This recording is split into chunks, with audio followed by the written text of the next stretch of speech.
কমলপুরের ABC ইটভাটায় দুর্ঘটনায় নিহত পরিবারের পাশে দাঁড়ালো কংগ্রেস। আর্থিক সাহায্য তুলে দিল নিহতদের পরিবারের হাতে। সে সাথে নিহতদের পরিবার পিছু 20 লক্ষ টাকা আর্থিক সাহায্যের দাবি জানালো সরকারের নিকট। গত 17 নভেম্বর কমলপুর মহকুমার অপরেশকর গ্রামের এবিসি ইটভাটায় মর্মান্তিক দুর্ঘটনায় মৃত্যু হয় 5 শ্রমিকের। শুক্রবার মৃত পরিবারগুলির বাড়িতে গেল ধলাই জেলা কংগ্রেসের এক প্রতিনিধি দল। প্রতিনিধি দলে ছিলেন কংগ্রেস নেতা তথা পিসিসি সদস্য মানিক ভট্টাচার্য, ধলাই জেলার কংগ্রেস সভাপতি মানিক দেব, ধলাই জেলার ওবিসি কংগ্রেস সভাপতি রবীন্দ্র বিশ্বাস, কংগ্রেস নেতা অমল মজুমদার সহ অন্যান্যরা।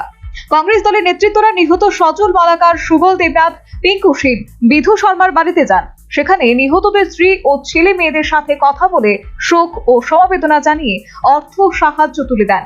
সেই সাথে পিসিসি সদস্য মানিক ভট্টাচার্য এবিসি ইটভাটায় দুর্ঘটনায় নিহত প্রতি পরিবারকে 20 লক্ষ টাকা দেওয়ার সরকারের নিকট দাবি জানান। ত্রিপুরা সরকার ইতিমধ্যে নিহত শ্রমিকদের পরিবারকে 4 লক্ষ টাকা করে দেওয়ার যে সিদ্ধান্ত নিয়েছে, আমরা মনে করি এটা খুবই অল্প। এই যে নির্ধারণ করা হয়েছে অল্প টাকা, আমাদের দাবি কংগ্রেস দলের পক্ষ থেকে আমরা ন্যূনতম 20 লক্ষ টাকা প্রতিটি পরিবার, যাদের শ্রমিকরা যে পরিবারে নিহত হয়েছে তাদের 20 লক্ষ টাকা দেওয়ার আমরা দাবি জানাচ্ছি।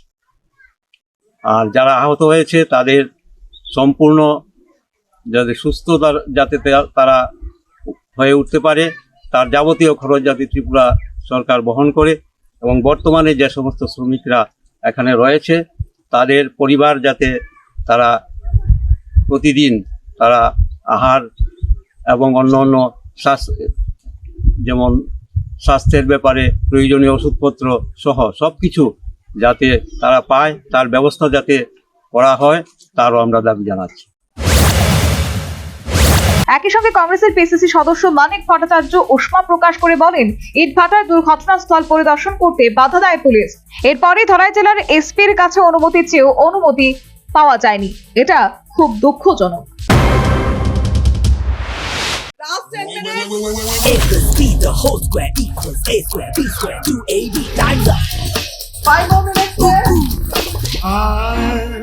Got so much time and peace of mind.